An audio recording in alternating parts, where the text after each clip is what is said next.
बिस्मिल्लाहिर्रहमानिर्रहीम अस्सलाम वालेकुम नाज़रीन मोहतरम। आज हम आपको बताने जा रहे हैं कि मार्च के महीने में सऊदी एम्बेसी में वीज़ा स्टैंपिंग का प्रोसेस किस तरह चल रहा है।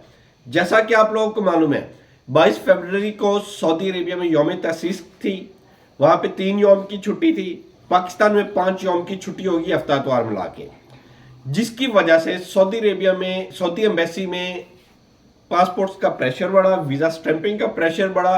जो बैकलॉग उस वक्त क्रिएट हुआ था वो अब मजीद अबतर हालत में जा चुका है। माइट बी पॉसिबल कि ये कंटिन्यू रहे पूरा रमजान शरीफ, क्योंकि अभी सऊदी गवर्नमेंट ने 30 पासपोर्ट का ड्रॉ बॉक्स एलोकेट कर दिया है, यानी कोटा सिस्टम फिर से लगा दिया गया है। जो 2-3 माह पीछे गुजरे हैं बेहतर गुजरे थे, वीजा स्टैंपिंग का अमल नॉर्मल जारी था। उससे पहले कोटा सिस्टम चलता रहा 6 माह, और अभी फिर कोटा सिस्टम का आगाज कर दिया गया है।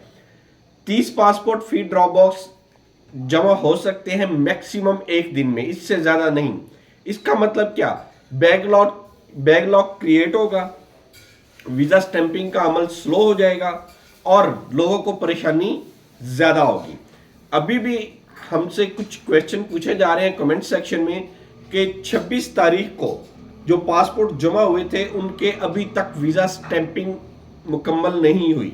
कुछ वीजे लग गए हैं, काफी वीजे एम्बेसी के अंदर पड़े हैं जो अभी तक वीजा स्टैंप होके बाहर नहीं आए।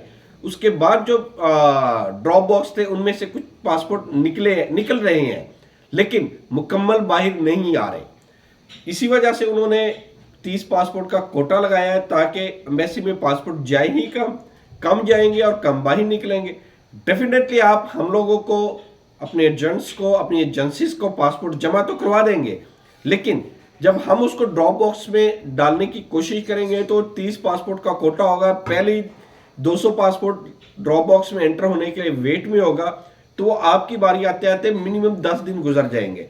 लिहाजा जो पासपोर्ट हम सुबह ड्रॉप बॉक्स में जमा करवाते थे शाम को मिल जाता था, उसकी बारी आते आते 10 दिन का गैप क्रिएट हो जाएगा। इस 10 दिन की वजह से लोगों को काफी ज्यादा मुश्किलात का सामना करना पड़ेगा। रमजान शरीफ का महीना शुरू होने वाला है अगले हफ्ते से। इस रमजान शरीफ में जो सूरत हाल पैदा होगी वो इंतहाई गंभीर सूरत हाल होगी, क्योंकि सऊदी एम्बेसी पहले भी रमजान शरीफ में काम बहुत स्लो कर देती है। काम स्लो होने की वजह से वीजा स्टैंपिंग नहीं होगा, लोग ट्रैवल नहीं कर सकेंगे, लोगों की टिकटों के ऊपर इफेक्ट आएगा, कंपनीज की डिमांड के ऊपर इफेक्ट आएगा, कंपनी डिमांड कम भेजेगी, कम आएगी, और तमाम का तमाम इफेक्ट कॉमन पब्लिक के ऊपर होगा। अब सिर्फ वो 3 या 5 यौम की जो छुट्टी थी उसकी वजह से इतना बड़ा बैकलॉग क्रिएट करने की जरूरत ही नहीं थी।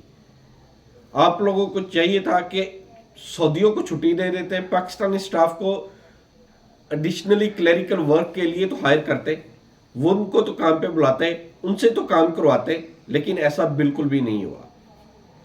चले इंशाल्लाह, हमारी उम्मीद है कि इंशाल्लाह अल्लाह ताला आप लोगों का हामी नासिर हो। हम लोग दुआ करते हैं कि इस बैकलॉग को जल्दी से जल्दी ख़त्म किया जा सके और नॉर्मल रूटीन में काम किया जा सके। अल्लाह ताला आपका हामी नासिर हो। अल्लाह हाफिज़।